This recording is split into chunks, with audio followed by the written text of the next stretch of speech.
Hey everybody, welcome back to the channel. Got another spray gun to unbox, so let's get right into it.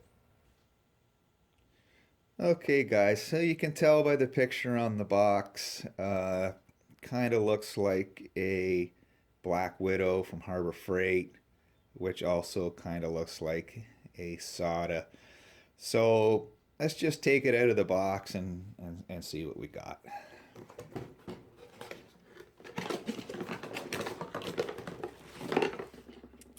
Cup. It's got a rubber protector on the threads. That's pretty good.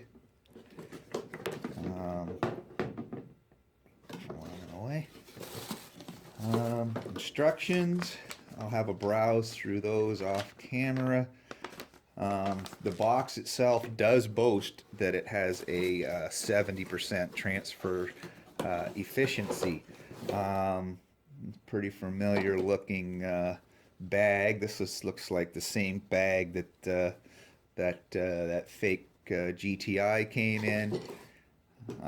There you have it. Very nice looking gun. Got a nice soft trigger, surprisingly.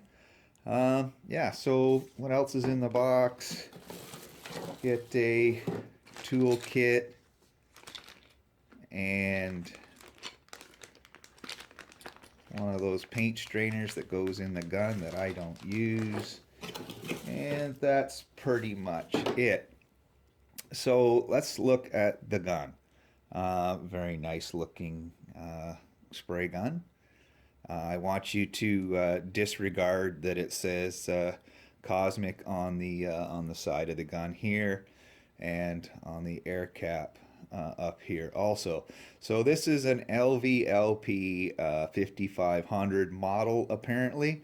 So that's what got my attention. I got this off AliExpress, and the fact that it looked like a Black Widow and the fact that it boasts it's an Lvlp. I'm a big fan of Lvlp spray guns because a lot of the DIY people at home in their garage don't have the air pressure from their air compressors or their volume from their air compressors to power big guns. So I try to keep things a little more on the normal, with high efficiency guns that run at a normal kind of air pressure, or low volume, low pressure guns that that you can run off of a 20-gallon air compressor. So let's look at some of these features. I mentioned before, the box definitely looks like it's a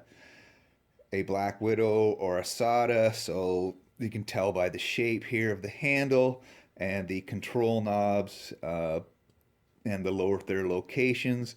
Definitely similar in appearance. So I'll flip up a picture.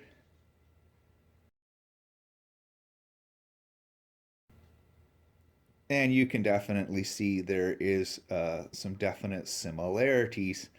Now this has a air control on the back. It appears that it is a half turn control. Either it is closed or wide open. Very nice, pretty smooth. The pattern control here, very nice, actually quite smooth.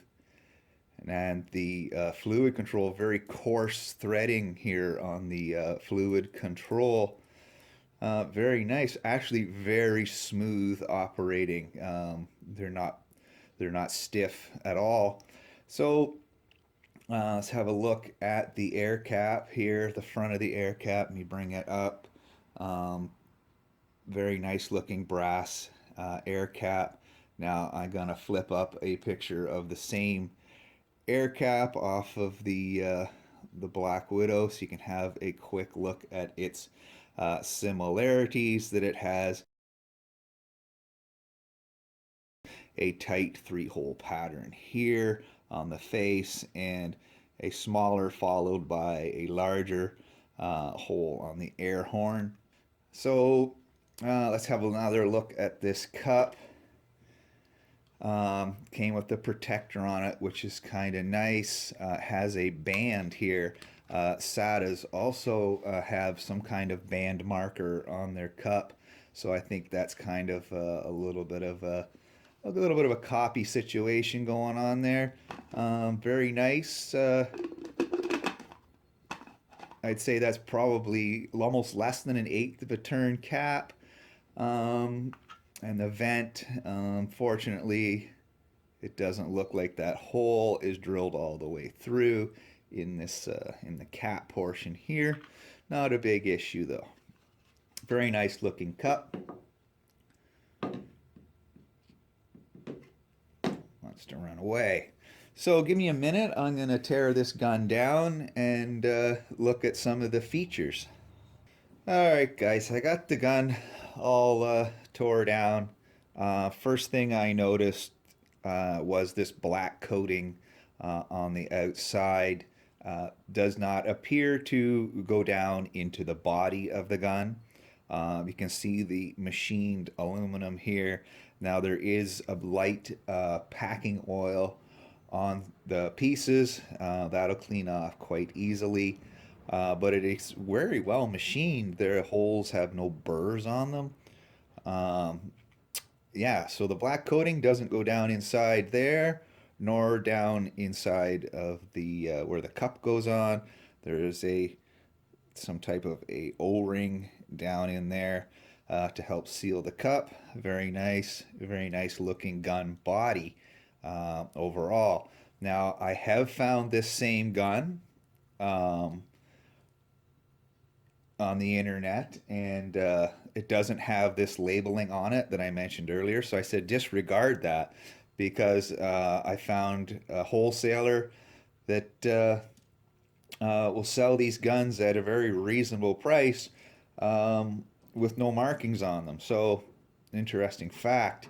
The needle, nice looking needle, stainless steel, little light oil on there, easily cleaned up.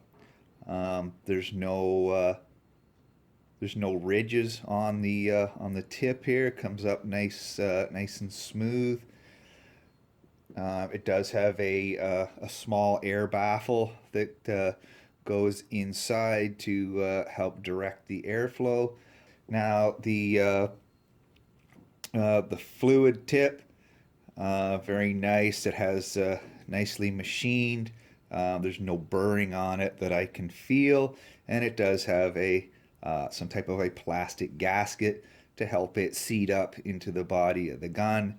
Now there is a ring around here that they've machined in, and these actual holes are back in behind. So I think that's to help with better air distribution, making it all have to blend together as it exits those ports and gets trapped around that ring. Very nice, very nice. Now the cap itself, I already flipped up a picture of that earlier. It's a very nice brass cap. It has a retainer ring, keep it from falling apart. I do like that. On the inside, very nicely machined. Appears to be pretty much flawless. There's very little burring on those holes, and it does have some type of a nylon gasket in there to help seat that to the gun body. Now, even though this isn't very inexpensive gun, I have more expensive guns in the back room there that also sport this same type of plastic ring. So that being said, I'm going to put it back together, clean it first, of course, and then do an air pressure test on it. Okay, I got it all cleaned and put back together. Now, some of you may agree or disagree with me, but personally, I like to use brake cleaner to clean a spray gun for the first time. It's got that aerosol pressure behind it, and it is basically designed like it says, removes grease and oil. I've never had a problem with it. Cleans a gun up, ready to spray, like instantly. Alrighty, hooked the regulator up to it. Seems to move air fine. I noticed there's a little arrow here, points to the markings on the back of the dial. It says 0, 0, max, and max. Well, if this arrow is actually supposed to be pointing towards those setups, it's out 180 degrees. Max is 0, and 0 is max. Might be able to take that apart. There's a set screw here.